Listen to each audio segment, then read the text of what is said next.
Jackie Kennedy aurait fêté, ce mardi 28 juillet 2020, son 91e anniversaire si la plus célèbre des premières dames américaines n'était pas décédée, en mai 1994.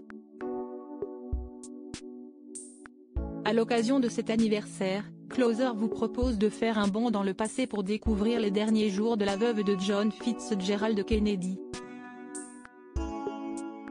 En janvier 1994, Jackie est âgée de 64 ans quand on lui diagnostique un lymphome non-Hodgkin, une sorte de cancer du système lymphatique.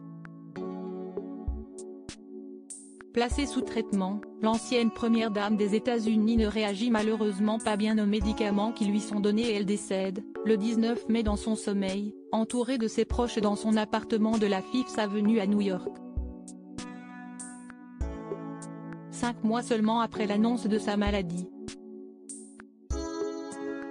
C'est son fils, John, qui annonce la terrible nouvelle aux nombreux médias présents devant le domicile de sa défunte mère. Bill Clinton lors de l'éloge funèbre de Jackie Kennedy, Dieu lui a donné de grands dons mais lui a imposé aussi beaucoup de souffrances. 4 jours plus tard, Jackie Kennedy Onassis, du nom de son second mari, l'armateur grec Aristote Onassis, est enterré aux côtés de son premier époux, l'ancien président des États-Unis assassiné en novembre 1963 à Dallas, et de ses enfants, Arabella, morte à sa naissance en 1956 et Patrick, mort 2 jours après sa naissance en août 1963.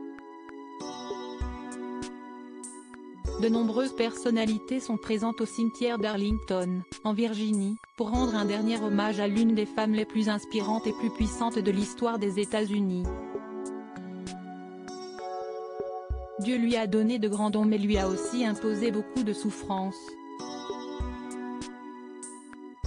Elle les a toutes supportées avec dignité, déclare alors Bill Clinton, président des États-Unis.